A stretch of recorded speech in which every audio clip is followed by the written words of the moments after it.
morning. Hey, everybody, what's going on? This is Jeremy coming at you once again with Redtired Podcast, and I've got a special treat. And oh, by the way, hey, Merry Christmas. In-house, in studio, not only one, but two TenEycks. Big Bummer Bill, he is joined by his baby brother, this big guy, this big furry guy right here on my left. Yo. Welcome, Jake TenEyck. Hey, happy to be. That's enough of that. Woo. Now, I'm curious, do you have a nickname?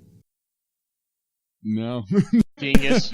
I honestly had to think about that, but no, I don't. If you will, until we come up with something better, you'll be the furry TenEyck. Okay. So, welcome. Thank you for making the trip all the way from the great state of Virginia. I don't want to get it twisted. I didn't come here just for you. Yes, you did. This was just a Yes, you did. stop along the way. No, Yeah, don't get Jeremy, it twisted. for you. He's here just for us. Two TenEycks and a Jeremy. He just happened to be visiting family Yeah. for Christmas and all that good stuff, but he's here for us. So, how you doing? I'm good. Tell us a little bit about yourself. You were in the Air Force. I was in the Air Force for 7 years. I got out as an E4, declined the test for staff a couple times. My commander got pissed off at me and gave me the long arm of the Air Force. Eyck. And yeah, I'm feeling very happy with being a civilian, and it's pretty great. I don't have to shave, and I can day drink, and you know, The epitome of civilian life. pretty awesome. Civilian life is pretty good. Yeah, and I still get military discounts. So yeah. Now, what did you do when you were in the Air Force? I was aerospace ground equipment, 2A652, repping for my Den Star boys.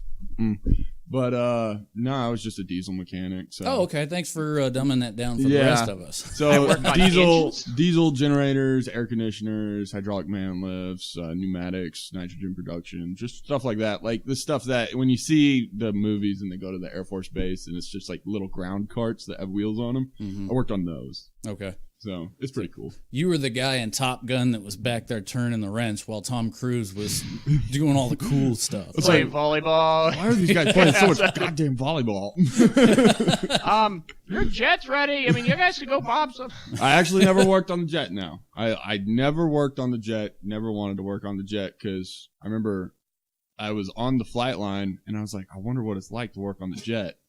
And it was like a stroke of like God's will because I looked over and there was a poop truck underneath the jet and they didn't have the seal right and it was just spraying everywhere. And I was like, that's what it's like to work on a jet. Oh, okay. okay, so- okay.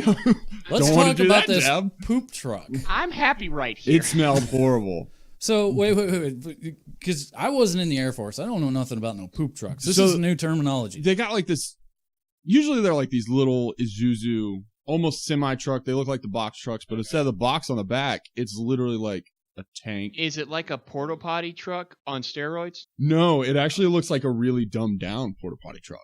So, if you didn't know what it was, you would just kind of think it was some weird vacuum truck. And That's an important they vehicle. They would pull it up, and stateside, where I was stationed at Tinker Air Force Base, the jets were always clean.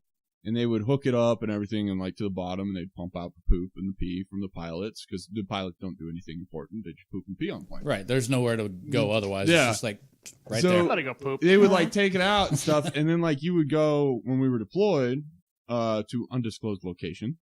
You would see like Las Vegas. Dubai. I did go to Vegas. I love that. Dubai. Tell us about your business trip. I mean, a deployment.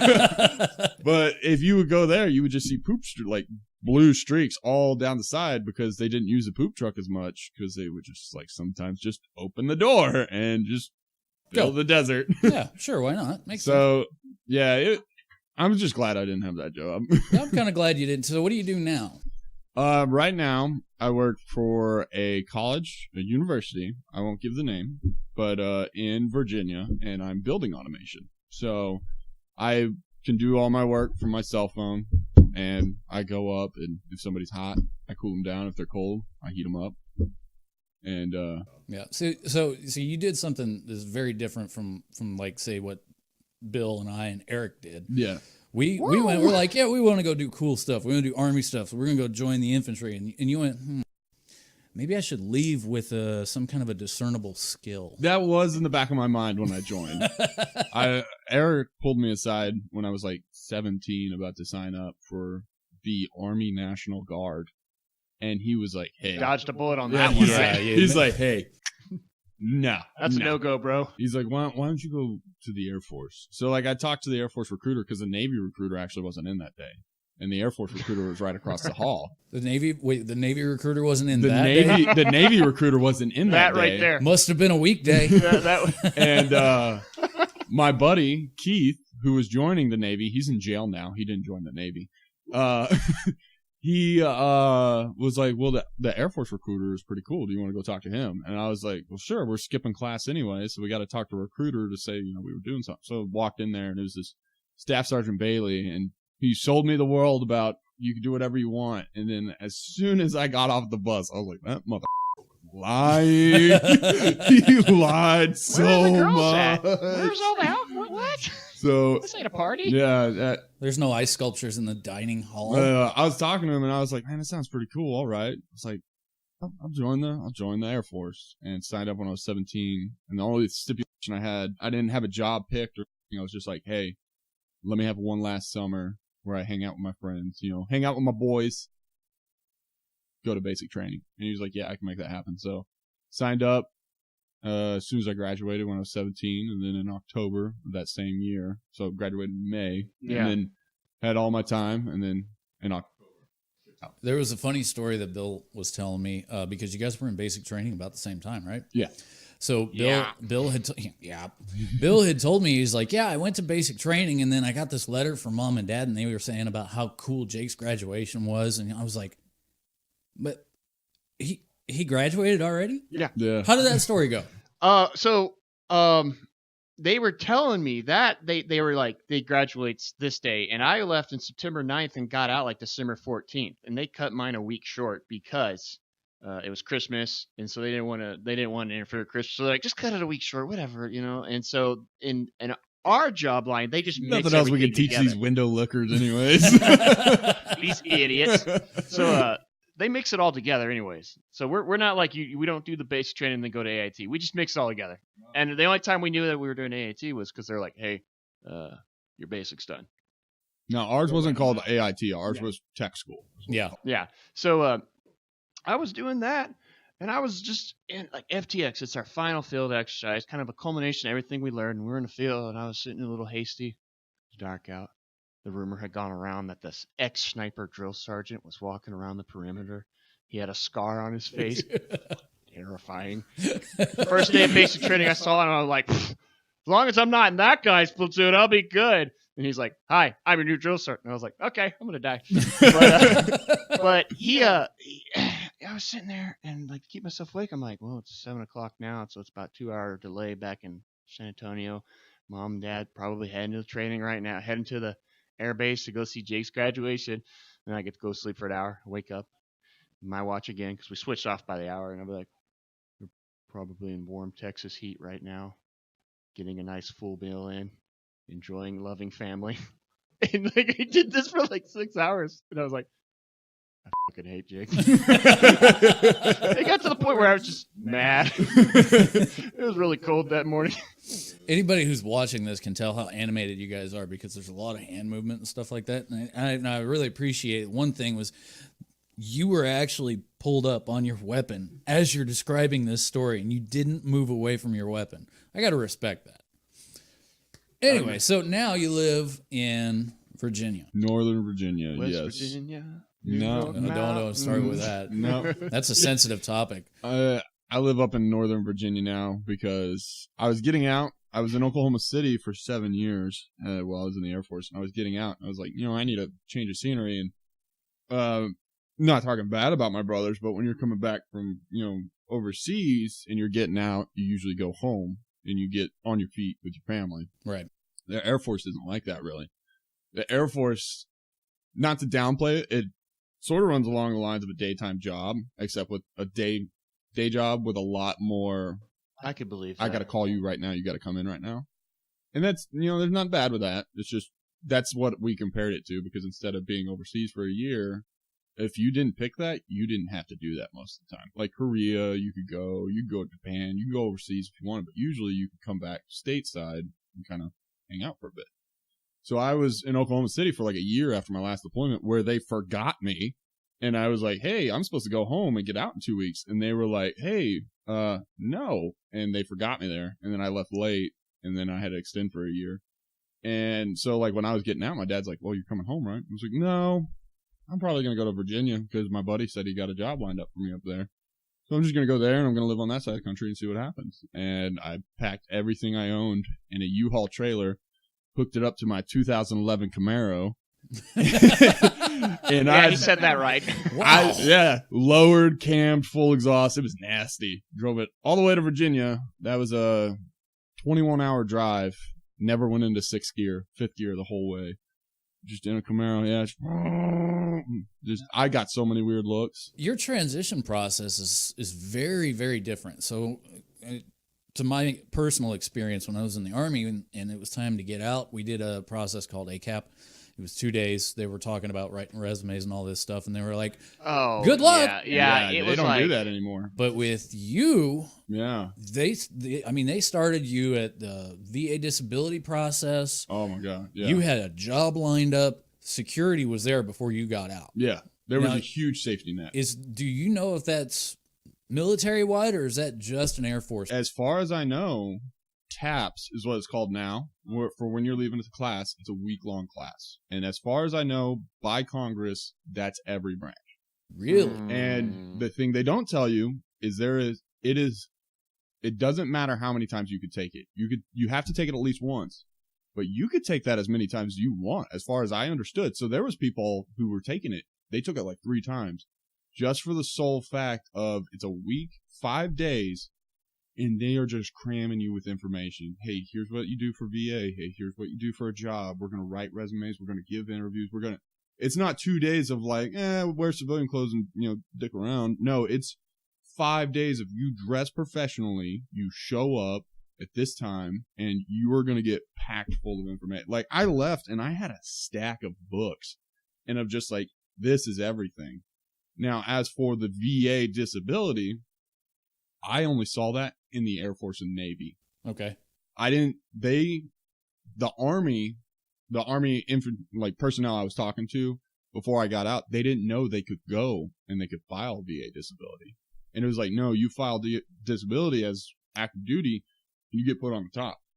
And like, Bill didn't know that. Bill didn't do that. I didn't know that either. You didn't know that? No. I was getting out and they said, you go on to e-benefits with your CAT card and you go on a computer and you get some kind of like special membership. If you're already out and you don't have that CAT card, you can only get like a basic login. Yeah. If you're in and you have your CAT card, you get the more thorough login, which is, it's like a premium kind of thing. Yeah. Which is like ridiculous when it's supposed to be your benefits. But right. It's like a premium thing. And they tell you, do this. So when you're out, you don't have to fill out the paperwork, mail it in, wait for somebody to stamp it, and put you on that list. Do it while you're in. You have your CAT card. You get that premium membership, whatever it was called. And so like I was doing that. And about the last 3 weeks of my enlistment, was doctor's appointments, VA appointments, naps. Ours is different. We got screwed. I had that's not fair. The last 6 months of mine, I was in the doctor constantly, and I just told him, I was like, hey, I'm getting out. I want this on my medical record. And he's like, he sat down and pulled out a pad and pen. He's like, okay, let's start going down the list. And I was like, okay. And I was like, I burp, and stuff comes up when I burp. And he's like, that's not supposed to do that. And I was like, that is not supposed to do that. Like, I get food bits when I burp. And he's like, yep, go put that in your medical records. And like, I was like, sometimes when it's cold, these fingers pop. They get stuck and then they pop. And he's like, I'm not supposed to do that either. All right. So like, we had a list of everything I was going through. And like, I went and I turned in my medical records. It was a book. And like, you sit down with the VA rep that's in that hospital, because and I'm pretty sure all bases have their own hospital. Tinker did. So, some experiences may vary. Yeah, mine didn't, but it was like I put in for a medical records request, and I think it was like 2 weeks later, I came back, picked up the book, walked downstairs to the VA guy. He was an Army dude too. And I walked in, I was like, well, your office is small. But I was like, it's a this closet. dude had like, I'm not downplaying it. He had boxes of paperwork everywhere. And that was one thing I noticed was like, this dude is overworked. He's stretched too thin and he's overworked. Oh my God. But he slammed my paperwork down. He's like, all right, take a seat. Let's start going through. And he popped out a highlighter and he started going, flipping through papers, highlighting stuff. And he's like, does this still bother you? Yeah. Okay. And he started going through. He went through everything. He filed all the appointments. You need to be here at this time on this time. And it went through everything. I went to some kind of medical facility, like civilian or something, where an old Korean guy put his finger up my butt. No warning. Don't look at me, man. And can you turn around for this? Yeah, and you gonna buy me a drink first there, G? You did very good. And it's like, those fingers are fat for a Korean. And man, it's always that way. And I had to go to like a psychologist, and like I was sitting talking to a psychologist, and he's like, "So sometimes you dream about work." You said you have it in your records that sometimes you dream about work. I was like, "Yeah." Sometimes when I go to, I dream about work, and I dream I messed up my job. I did my job poorly, you know, not people dying, but just like, you didn't check the oil on this piece of equipment and the engine blew up. Like, right. Oh, and then you wake up and you're like, thank God that didn't happen. And then I would go and do my job. And he's like, whoa, that's not supposed to happen. That's 30% on my record. You got to be kidding me. I'm not kidding. See, I told him some stuff about that, about the post office when I was going through this whole process. Yeah, because I still have nightmares about working at the post office. That is the worst job I've ever had in my life. See, I wanted to be a rural mail carrier when I got out, mm-hmm. and then I didn't follow that. So now that I'm looking at you, dodged a bullet. That's what I even said. That I was like, Jeremy hated the post office. I hated it so much. That's probably the reason for my hairline. Yeah, to be perfectly honest. Looks fantastic, by the way. My fiance is the reason for my gray hair. Is that right? Yeah. Oh man, well that's why I keep my hair my short. hairline's receding too. I'm covering it up. It must be rough. Yeah. So, one thing I did want to talk about, because you live in the great state of Virginia, we did delineate a little bit. We're going to talk about some of the stuff that's going on. Oh yeah. Because it's crazy. I was just reading this article. I can't understand it for the life of me. Now, of course, for you guys listening, I'm going to cite this down in the description below, but this is from the Washington Free Beacon. The title says, like a freight train, 9 out of 10 Virginia counties declare themselves Second Amendment sanctuaries. The grassroots push for Virginia counties to say that they won't enforce gun bans, even if passed by the legislature, is spreading like a freight train, with nearly 9 out of 10 counties in the state declaring themselves Second Amendment sanctuaries, and thousands of people expect to show up for a pro-gun rally in the state capitol next month. That's 2020, I believe. 2020. It's been like a freight train, said Philip Van Cleve, whose Virginia Citizens Defense League, VCDL, has helped organize the sanctuary movement. It started moving, and it's moving under its own weight at this point, and it's amazing. Van Cleve said that the group is doing everything that it can to leverage the energy of the Second Amendment sanctuary movement, which has swept across the state at breakneck speeds this past few weeks. As of Friday, 85 counties, 9 cities, and 17 towns have formally declared themselves sanctuaries, according to the gun rights group.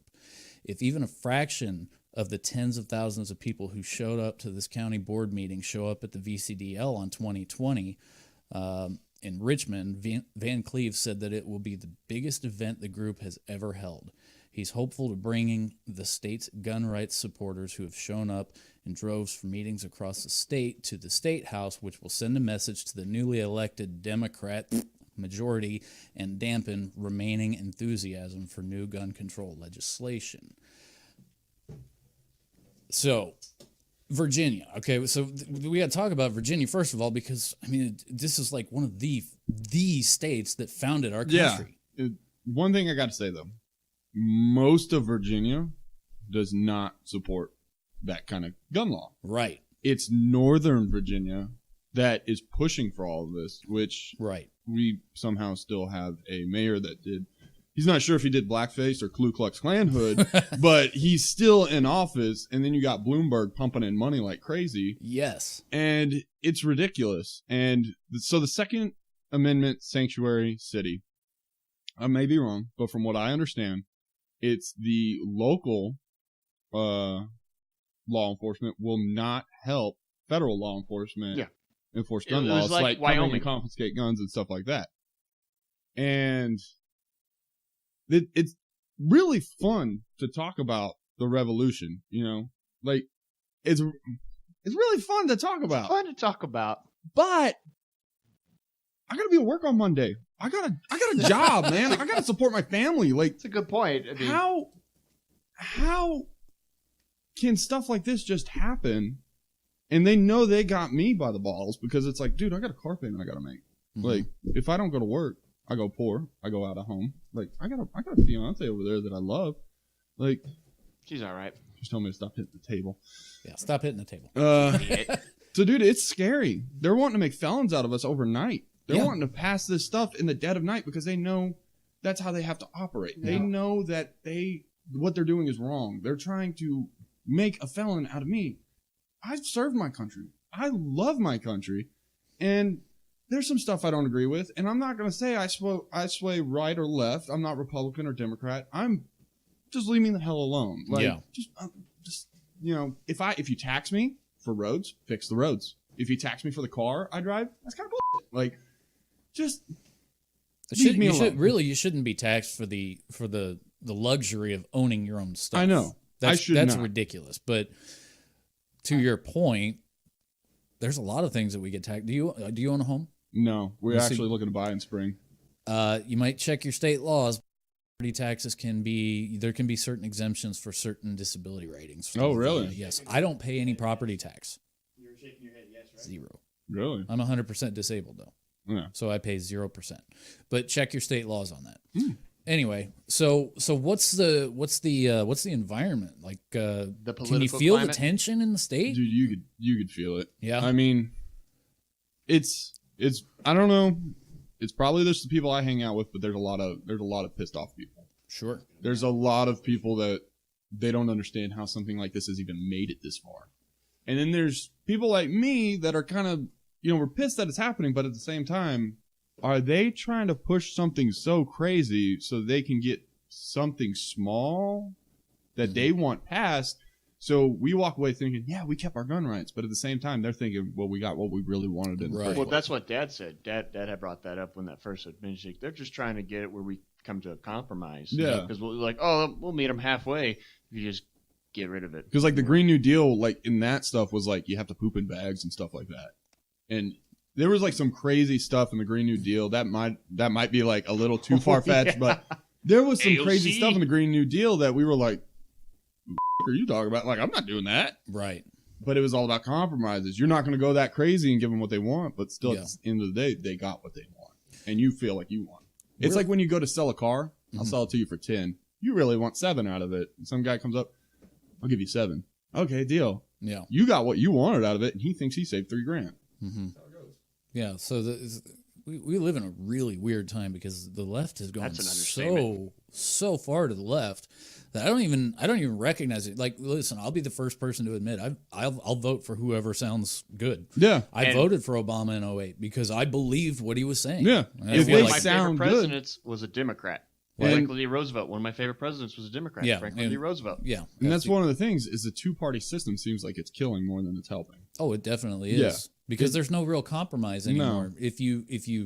If you stand your ground even a little bit, then you get labeled some kind of like a Nazi is the popular word. Now, you're a Nazi, or why do you hate gay people, or Christian bigot, or it's ridiculous. It's like the name calling thing. Like, really? What are we, 7? We're adults here. Come on, we're in Congress right now. Come on.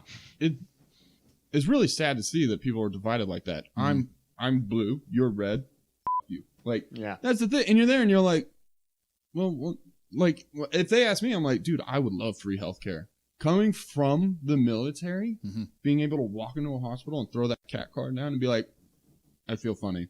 They found my heart was swelling up because black mold in a Mustang that I owned. Oh, you know how awesome it was to go in and have free healthcare? Slam that cat card down and be like, fix it. And they're like, okay. Yeah. You know how awesome that? And one of the things that actually pisses me off is if we are having trouble with paying for stuff like that, then Bernie's slight tax on Wall Street actually doesn't sound too bad. I have to do more research in it. I'm not going to, Bernie's the guy. Bernie, let's go for Bernie. Mm-hmm. I don't know. But like listening to his Joe Rogan podcast, I was like, this guy's actually got a lot of good ideas. Well, he sounded actually fairly intelligent on the Joe Rogan podcast, but my personal perspective is I never concede any more taxes, because if you you need to work with the budget that you have. If you can't fix it with what you've got, then you need to figure a better way. How do you feel about taxing churches? I think that it's unethical. Why? Because it's all donation based. But if you look at Joel Osteen living in his high life mansion and stuff. Right. Okay. Like, So you don't get mad about that? Well, Joel Osteen will answer for his own sins if he believes what he believes, right? Okay. Okay. So that's an unethical move. Yeah, I'm not a big fan of Joel Osteen. I think that all of his sermons are complete horseshit, to be perfectly honest with you, because the prosperity gospel doesn't apply to everybody. It just can't. You can't have everybody can't be rich, because that's a socialist ideology. Yeah. Right. It's scary when people want to make that happen, because it's like if we all have $5 is worthless. Right. So you take the Joel Osteen example. Okay. You say, well, Joel Osteen's a piece of shit. So I don't think that we should be. I think we should start taxing churches because Joel Osteen's a piece of shit. Well, what about all the good churches that actually do good things? The small town ones that are just they're trying to keep the lights on. For example, my church recently, they paid off all of the lunch debt for Abilene ISD for all of these kids who basically couldn't afford it. It was That's great. Yeah, Merry Christmas. That's awesome. Why should we tax that? That is good. Right. That is good. So I will give it that. So when we approach this with like this blanket statement, like, okay, Joel Osteen's a piece of shit. I agree with that. I don't like the guy. Yeah. But when we approach the whole problem with this blanket statement and say, well, if this guy's going to be like that, then everybody. Yeah. So then let's just tax them all. Yeah. See, then you get dicey there. Yeah. Because then by that same logic, you could come back and say, well, you're a disabled vet, and you're not paying your property taxes, and everybody else is, so that's not fair. We get rid of that. I get where you're coming from with that. We give them an inch, they want to take a mile, kind of thing. Right. So it's one of those things that would need to be hashed out. Right. Like if you're making a certain price point and it's very obvious to see, maybe that one needs to be looked at a little bit more. Right. And the other side of it is people are allowed to give their money wherever they want to. Right. I will not deny that. Yeah. And so there's a lot of people that do give to Joel Osteen's church. My fiance is over there saying I give too much money to dirt bike parts. Well, yeah, it's but you get taxed on that. That's not a donation thing. You can't donate to yourself. Wouldn't that be nice? But to that point, I do take issue with Joel Osteen. Yeah. I think he's and most televangelists I've never really been big fans of, because there's always some kind of crap going on in the background. Yeah. But then that's the taxation argument is like, well, I've already been taxed on my income. I don't believe that to be able to give my money to another entity, whether it's a nonprofit or a profit, that it should be taxed again, because it's already been run through the taxation cycle. Yeah. The same thing really could be said for like here in Texas, you don't pay, and I don't know what the Virginia laws are, but in Texas, you don't pay a tax on unprepared foods. So because it's a necessity. It would be nice. Right? Yeah. So you go to Walmart and buy $150 worth of groceries, and then like one of those $5 prepared chickens. Well, the only tax that you're going to pay is the prepared chicken. Okay. He comes from a state they tax rainwater. So. Yeah. It's illegal to gather rainwater in my state. That's ridiculous. Yeah, it falls from the sky. Let me filter it and drink it. It's nature. Get off my property. That's get off my property. That's unethical as well. But going back to your Virginia thing, I feel like I kind of pushed us into a weird tangent there. That's fine. No, that's good. That's what this is all about. Yeah. You got some really good points. A lot more than I thought he would. Into the Virginia thing, it is scary. Mm-hmm. I mean, they want to make felons overnight, but there are Virginia lawmakers, like the federal is trying to make it where if a law enforcement officer does not abide with gun confiscations, they say, well, you lose your job, you lose your pension, you can't work for any law enforcement agency for the next 12 months. They're trying to push stuff like that. At the federal level? At the federal level, if I believe right. Because the state level is saying, dude, what you're doing is really messed up. Yeah. Like, you should not be doing this. And I might have those levels mixed up. Again, I'm a diesel mechanic. Dirt bikes, you know. I ride dirt bikes. I bury guns in my backyard, and I have water stored at my house. Like this is not the premium source for information. But I'm very. I do wear a tinfoil hat sometimes, of course. But they're trying to push stuff like that, and there's a lot of state level coming back saying, "Oh, you did stuff like that. Well, now we have a militia." Mm-hmm. And at the college I work at, there's a lot of kids saying, "Like that's so messed up. They have a militia. Like you want to fight. You want to fight." You want to fight your government. Like, how can you not love your country that much? And I'm like, every gun law is an infringement. Well, I get passionate about that. I should be able to own a fully automatic assault rifle. Assault rifle. I should be able to own whatever I want. Mm-hmm. If I can afford a howitzer, you best believe I'm buying a howitzer. Yep. Like, oh my God. But they are trying to push back. You know, they're starting militias, and we have those kids that are like, how are you going to fight your state government? How are you going to fight your government that's there, like they're for you? It's like, they're not really here for me. If they're wanting to call in the National Guard and kick down my door and shoot my dog, I don't think they have my best interest in mind. So, what was that? What was that when they start doing that? What was that when the National Guard got called in back in the 60s to a college and they opened fire on the college crowd? Not to downplay that. That was horrible. But they horrible. They went to that college again, and I can't remember the name of that college. You should bring that up. Bring that up. Be like, oh yeah, how about that time at that campus? Nobody talks about New Orleans during Hurricane Katrina. I had no idea. Have you heard this? During Hurricane Katrina, the National Guard came in and they were confiscating guns from people who were staying in their neighborhoods. Yeah. Because the people who were staying in their neighborhoods were like, if somebody comes trying to rob my house, I'm going to shoot them. Mm-hmm. And that it's kind of like, oh, well, you don't want mass murder in the streets. You don't want that movie, No Laws for One Night, whatever. Purge. You don't want purge happening. Right. But at the same time, that's kind of like, it seems like you don't like people defending themselves. You want them sucking on your teeth, the big government. Yeah. And where I'm from and what I believe is like, I should have my right to defend myself. I should have my right to defend my family, my home. You don't have a right to come in here. Like when the cop's knocking on the door, you best guarantee I'm looking through the peephole going, where's the warrant? Hold up the warrant. And honestly, I got to say, I'm kind of seeing that coming to Virginia.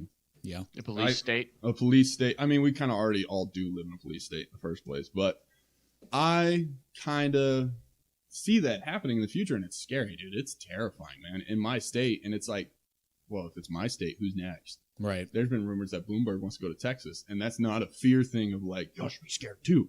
That's just rumor mill that I've heard.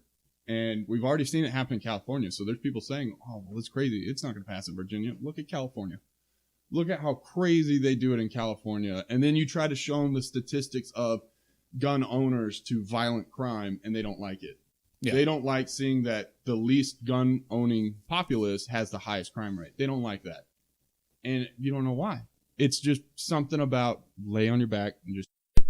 And if anybody ever think, and I'm not condoning violence, I don't want to come across here and be put on. I'm already probably on a list. I don't want to be put on a list for like this guy's pushing propaganda. But if FBI agent's probably having a fritz right now. If you ever think that a militia can't stand up to the government, look at where you were in 2001. Mm-hmm. Look at Sandals and AK-47s were holding off us. It's called asymmetrical warfare. Asymmetrical. And guerrilla. You got to think guerrilla warfare. Guerrilla, and you got to think. Insurgency. Did y'all worry about blowing up their roads and stuff? Nope.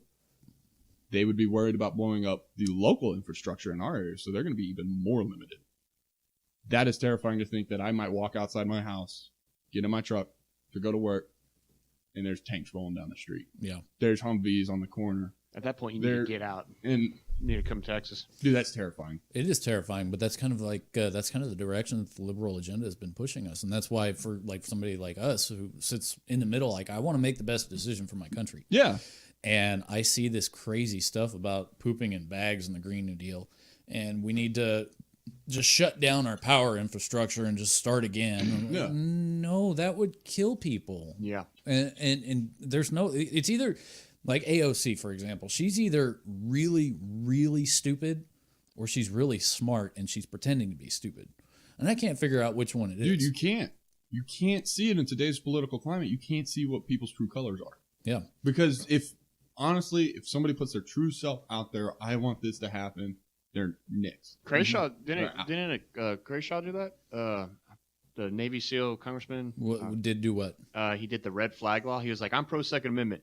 But a red flag law is this, and everybody's like, red flag laws kill so many people. There's already been so many people dead from red flag laws, and you think you hear people say, "Oh, if they come for my guns, I'm raising. If they come for the guns, we're standing up. We're going against them." Mm-hmm. They've already started coming for the guns. This is kind of why I'm glad that this uprising is actually taking place in Virginia, because the alternative side of things would have been like if the liberal agenda had pushed the direction that they intended to go, it would have been door to door, knock, knock, knock, one at a time, very slow, very methodical over time.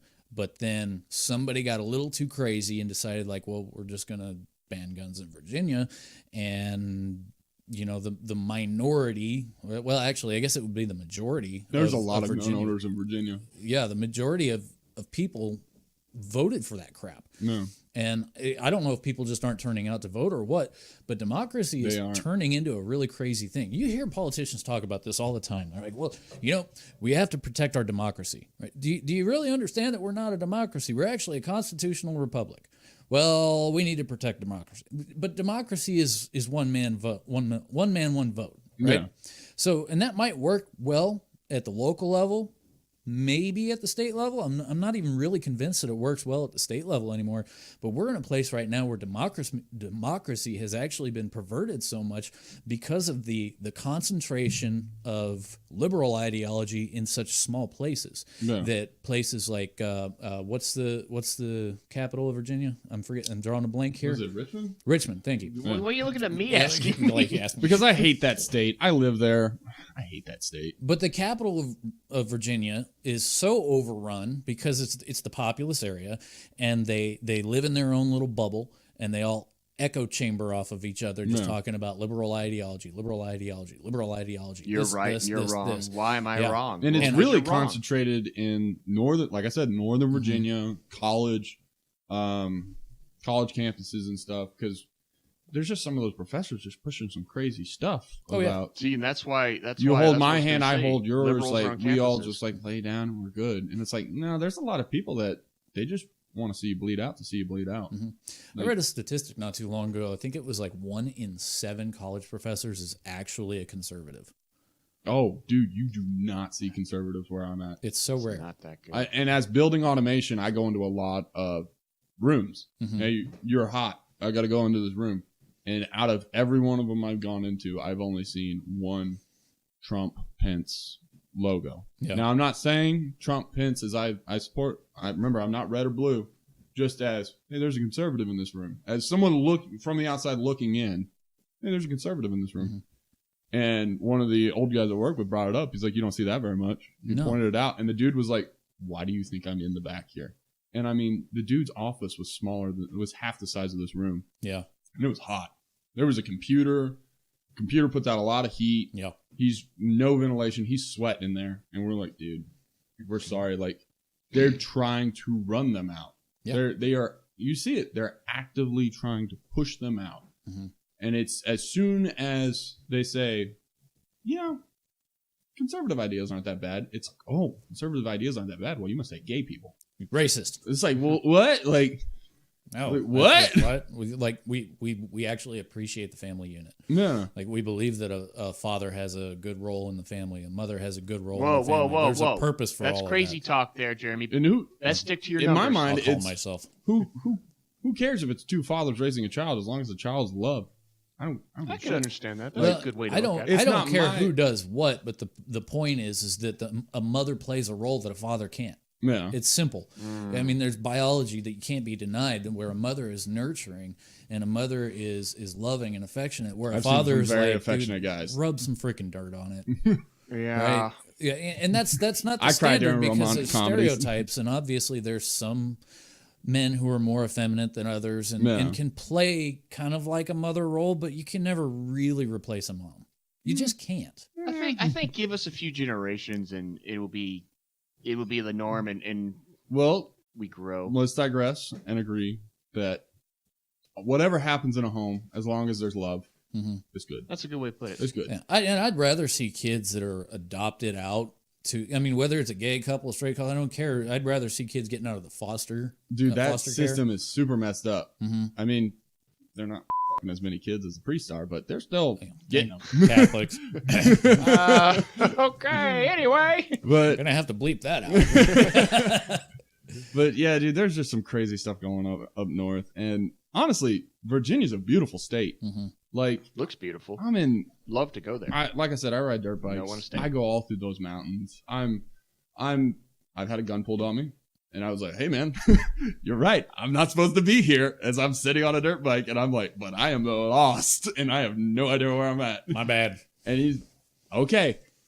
There are some loonies, there are some crazies on both sides, but at the same time, dude, that state is beautiful. Well, you'll That have state is crazies everywhere. Oh yeah, you'll have crazies everywhere. Have you been to Austin? Yeah. Oh yeah, we went and visited Austin, and Crazy. it seems like everyone wears a beanie.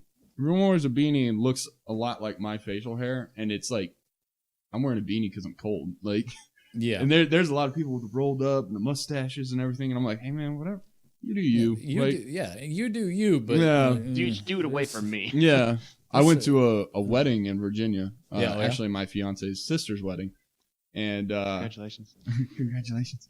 And I showed up, and it was a beautiful venue. It was on the side of this rolling hills, trees, and everywhere. Vineyard and something or another. And there's a lot of vineyards in Virginia. There's a vineyard. You could throw a rock, and you're going to hit somebody's grapes. It's just how it is.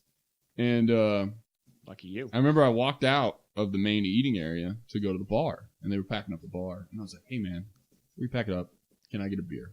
He's like, yeah, man, what do you want? And I was like, I don't care what it is, just not an IPA or any of that hipster stuff, just a regular beer. And I said that, and I saw his face, and he was kind of like, oh. But he was looking at me, but also like at these people behind me. So I turn and look, and there's these group of guys with the mustaches and beards and everything, and they're like, what? And I'm there, and I'm like, when you're like 5-1, you start like fight or flight starts kicking in, and they're like, haha, just joking. And they're there, they're like, oh, I know with a beard like that, you appreciate a good IPA. And I'm like, yeah, you know it. And I turn back to the bartender, and the bartender's like, so, and I'm like, do you have anything like a Bud Light? And he's like, this is kind of like a Bud Light. And I was like, I'll take that, man. Thanks. And I like turned back to the guys. I was like, see you later, guys. As I'm like covered up the label. Like, Radical dude. I'm like, dude, just let me be me. Like, he doesn't like IPAs. Racist. I grow a beard because I look way better with a beard than I do without. My fiance will even say like, ooh, you clean shaven. I don't know if we would be a thing. And I'm like, thanks. Like, you get makeup and I get to cover half my face. Well, I mean, it's a fair trade-off, right? It is. I grow a beard just because I'm so lazy. I hate shaving so much. God, I know, The neck beard thing starts like I just trim. I don't even shave Dude, this anymore. my neck beard connects to my back neck beard. I So have it- that same it problem. connects It's in just I'm one- blonde. Scarf of beard. We're kind of digressing away from the topic we were going. Oh yeah, we've digressed bigger. Than, But there was a point I wanted to point out when we were talking about the gun thing, though. Oh yeah, But Virginia's threatening to cut off power and water to Can I people if they finish the don't. sentence? If they don't, Can I pretty finish much the thought? bend over and take it. Can I finish the thought? Okay. You sure? You don't have a lot, so let's get it out. Are you sure?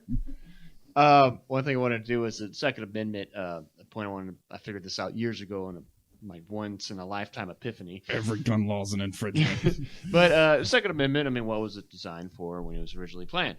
What was it designed for? What was it for? For fighting a tyrannical government. All right. that's right. That's exactly what it was made for. But it also plays a multiple role, in my opinion.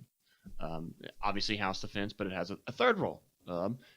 It's a deterrent. Mm-hmm. Admiral Yamamoto, when he bombed Pearl Harbor, he had said a very famous quote that I think is extremely underrated by pro-gun people, you know, the people that are trying to keep the gun rights going. He said, we can't invade mainland America because there's a rifle behind every blade of grass. And back then, in the 40s, they were selling 30 cals in Sears magazines for like $20. They're like, you want one? We got one. I'll give it to you for 15, you know? Yep. So I think a lot of people, it's a deterrent from people to step on our land. You know? Well, and it still is. There's far more guns in this country than there are people. Yeah, they come in here. It's gonna be Also, gonna be worse than Afghanistan. another thing they're trying to push is the. You ever heard the term of FUD? FUDD. I have. What? See, I've been hearing it on FUDs. social media. So FUDs are the guys that like they're the hunter with the bolt action rifle, and they say if you need 10 rounds to hunt, you're a bad hunter. Oh, so that's a FUD. And you're there, and you're Okay. like, motherfucker, I'm not hunting with the Second Amendment. Like, Yeah. I'm hunting tyrants, and I Yeah. need 30. Like, And that permit never expires. yeah, right. like that's another thing that gets me is you got those guys that they're pro gun, but at the same time they're pro give up their rights. In my opinion, you should never give up anything. And it's a fence sitter. Yeah. Some guy who's just like, I'm milk toast. It's yeah. whatever. So he's got his bolt action 308, and he's like, the Second Amendment's for getting me deer and stuff. And it's like, no, that's not what the Second Amendment's What for. was it? Benjamin Franklin. He said whenever they're making the Constitution and stuff. Something about the blood of tyrants having to be spilled every so often. That's politicians the one? scared again. That's a raise a black flag, purge slit throats kind of thing. But he had said, he goes, those who are willing to sacrifice a little bit of rights for a little bit of security deserve neither nor both. Those who those who are willing to sacrifice freedom for security deserve neither one. Yeah, something like that. Yeah, and it is kind of scary watching that. I mean, terrifying, man. I mean, especially, and I mean, this is why I tell people to join the military. If you're going to come up to me and go, I don't know what to do with my life, I'm just graduating, I'm going to be like, you better join the military. You're going to figure out what you don't want to do real quick. I do that, but I say Air Force. But, all right, fair enough. Question, do you want to do something that matters? Do you want to have some job security and your VA squared away whenever you leave? I tell people, you want to see some really cool shit, or you want to have a good life? What's it going to be? You can't have both. So here's a radical idea. Here's a radical question. Do we potentially, because everybody's talking about the potential for civil war, and which, it would be a massive slaughter. I'm sorry, it just would. Because 1776 Electric Boogaloo. Yeah. It's going to be awesome. It would be have beer and cocaine and a lot of guns, and there are a lot of people that are just going to go crazy. Because I'm going to be honest, I don't see any 4-star generals being like, let's go get the citizens. I think there'll be a lot of 4 stars that would be like, no. Automatically, General Mattis but at the same time, on our side. But at the same time, do you think they would realize if they don't, they're going to be kicked out and replaced with someone who will? I to that degree, no, I don't think so. I think that the military is a little too powerful for that to actually occur. And when you look at the oath that you take, the officers appointed over you, you're supposed to obey their orders and whatnot, right? Yeah. But if it's an unlawful order, you don't have to follow you don't have to obey it. So when you get down to an unlawful order, and maybe one 4-star general might get fired, maybe 2, maybe 10, but you don't think it's going to work like that all the way down the chain, because eventually, let's be real, a good majority of the people that are in the military in the first place, they're very pro-freedom. They're far more conservatives and independents in the military than there are left-leaning. And we also got to point out, they're poor. Yeah. Like we can't get around that. They don't come. They do come from upper-class families sometimes. But it's rare. Most of those people in the military come from a down-home mom, pop, mom, whatever's in the house, but loving family. Mm-hmm. Or sometimes family's so shitty they want to get away. Right. And now they're in a new family. And they're willing to die for them. Yeah.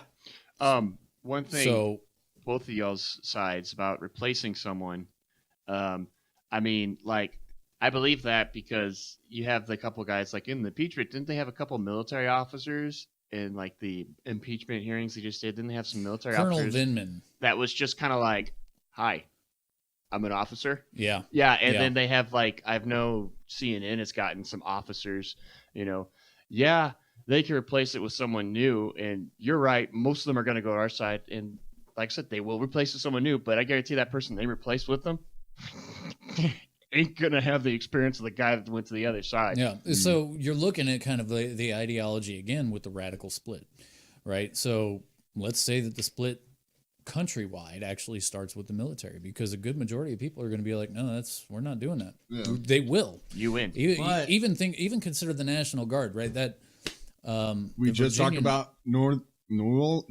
Orleans. Yeah. National Guard coming in and taking guns. Mm-hmm.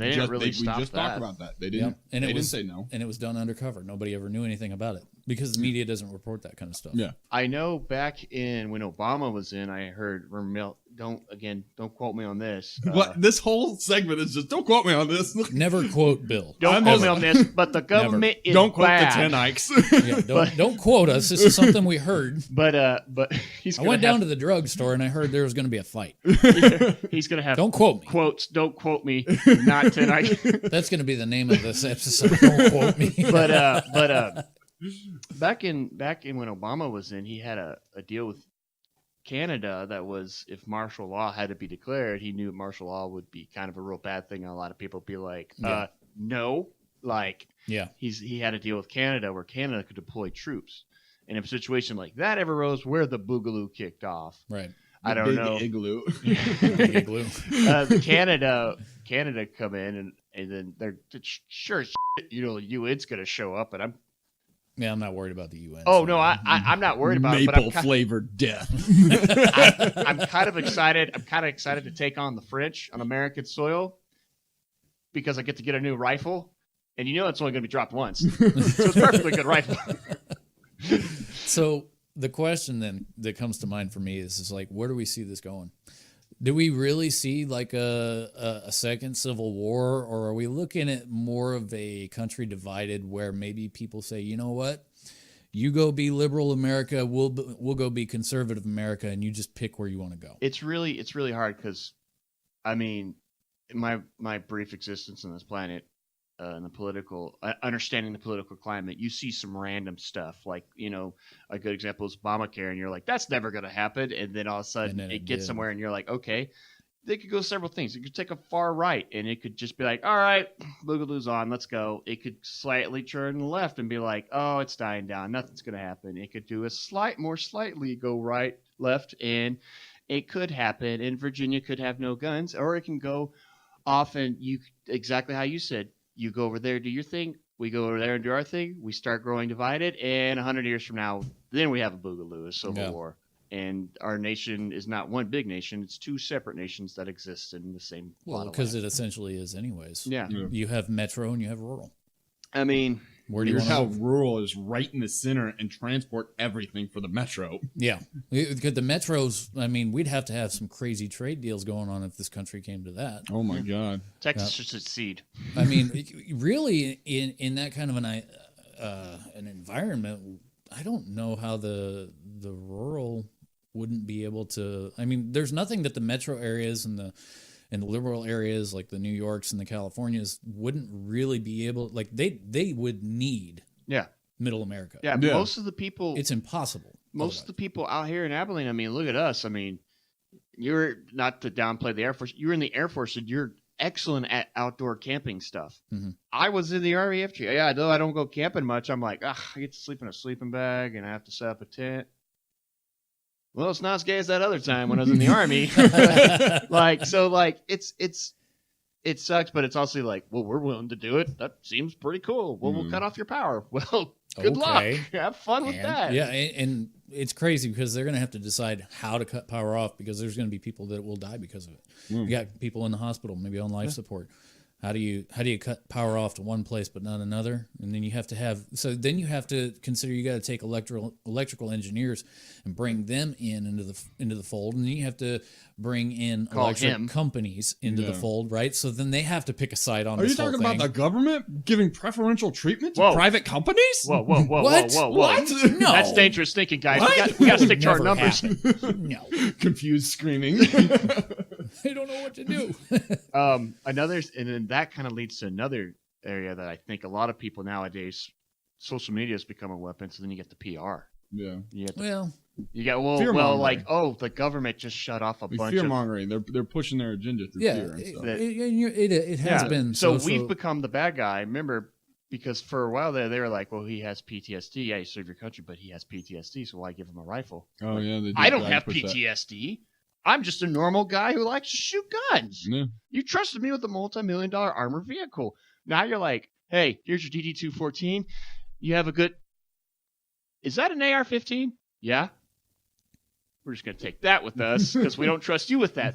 So it's $600 out of my pocket. Yeah. So we also have to... Let's talk about that social media thing real quick because that's actually a really interesting thing that I've been looking into not too long ago was...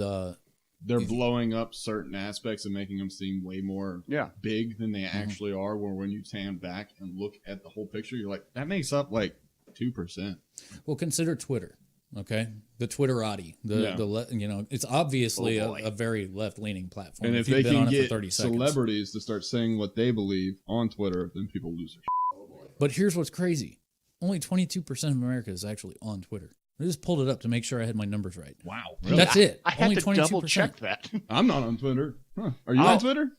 I'll tweet you later. I'm on Twitter because I used to get my rocks off and messing with liberals because some of the stuff they say is just so retarded. But I kind of got past that and started doing all this stuff, and so now I use Twitter to share the podcast. You know, some rando might say, "Oh, what's this?" Click on the link, listen to it. Hey, these guys are all right. You know, throwing some common sense into the Twitterati. You gotta keep saying, "Don't quote me" a lot. Should we quote him? But I throw a little bit of common sense into the Twitterati because there's so many people on Twitter that are just so hard left leaning that they can't see the world beyond what's in front of their face. Yeah. And that's a large part of the problem that we deal with today as society is everybody's so depressed because of the social medias. Yeah. You know, Facebook, if you scroll through Facebook, it's the same crap over and over and over again. And I'm like, I don't know how many times I can see a Bernie for president ad. Yeah. And I just want to go on Marketplace and look at what cheap crap people have for sale. Yeah.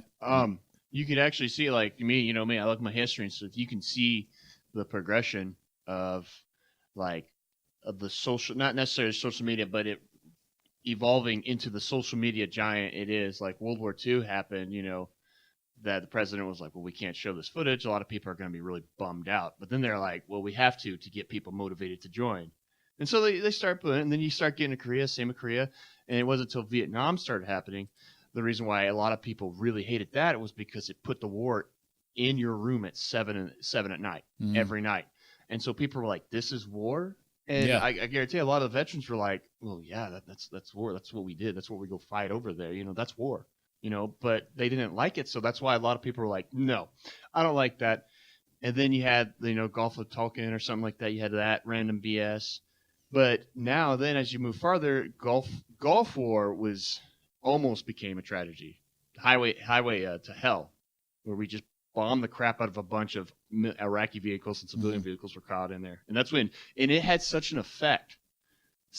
That's when George Bush was like, okay, military operations are done. They're beat. We're going home. We're done. They're pushing out of Kuwait. We're good.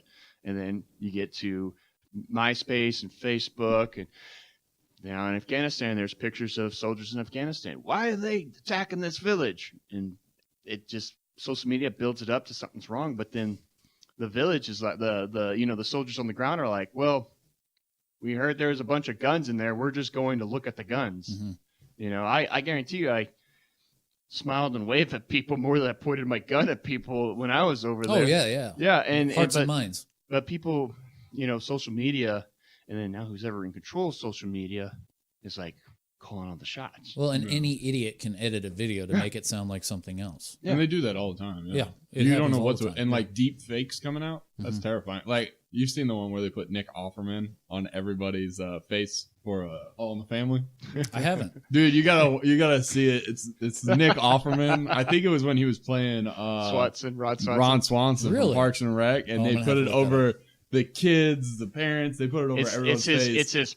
Yeah, and he's like smiling and doing it. Like it's hilarious, but at the same time, you look at that and you're like, we can do a lot. Yeah, there's a lot of things we can do with video. You can't be trusted with video. Everyone has a camera too. Well, and what's worst is like, okay, so for example, this video that's this video right here that's recording you, right? All I see is this little square, this little box of you. But there's so much in here that's going on around us that you don't see. And I'll have to edit that in there to make sure that people see that you actually flipped your brother off. Very responsible and adult of you. But there's so much that's missed because that little lens can't capture everything. And video simply can't be trusted because the context is spun in a way that it's just it's exactly misleading. Like the kid wearing the Make America hat great again, and the Indian guy beating his drum, the Native American guy beating his drum in front of his face. And like everybody spun that as he was getting in that guy's face when really the dude was just standing there. Yeah. That kid's actually suing ABC now. ABC? No, NBC. I thought it was Washington Post. Maybe. Washington Post. He's suing them, one of them for defamation. Yeah. Because for like 120 million. They were like pushing like hard, and like the kid was just like, he didn't do anything. I'm a kid. Yeah, and that's the thing. We didn't get the context. It's cool. He's just sitting there smiling. He didn't do anything wrong. Sorry about back in the day and Thanksgiving and all that. Yeah. Play free bird. Play free. We live in a weird time. Yeah, dude, it's And- scary. You don't know what to believe, man.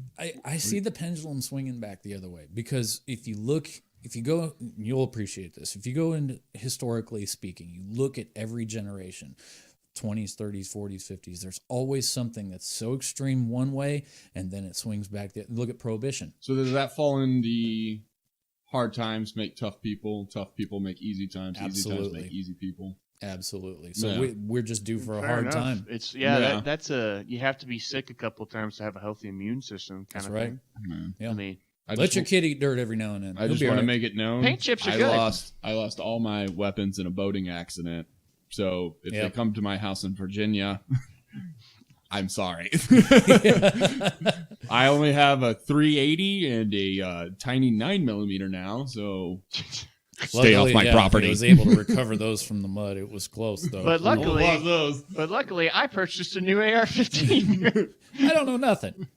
So, all right. Well, what we always do is we try to end this podcast with a little bit upbeat. We never try to be, Ooh, I got a quote. too negative or anything like that. So, Bill, go ahead with your quote first. It was actually on Twitter. It was Bill Clinton. He was like, "We should ban assault rifles." Back when I did it, I saved all these lives. And one guy put, "Hey guys, look, the rapist wants to ban assault rifles."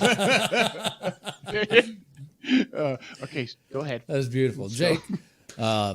Appreciate you showing up all the way Yeah. from Virginia. Yeah, that went was by awesome. quick. That was fast. Do you have any parting wisdom, any little quips, From anecdotes, behind the lines. anything that you'd like to leave people with before we sign off on this? Let he who hath nods cast the first yeet. Boogalations 762. So many people aren't going to understand that. So, No. He's got a point. Don't eat until they yacht first. and as always, do some freaking push-ups. Goodbye, everybody. 100 push-ups a day, John. I gotta start doing that. Yeah, good luck with that. Dude, apparently you get results, and I'm lazy. Anyway. My God.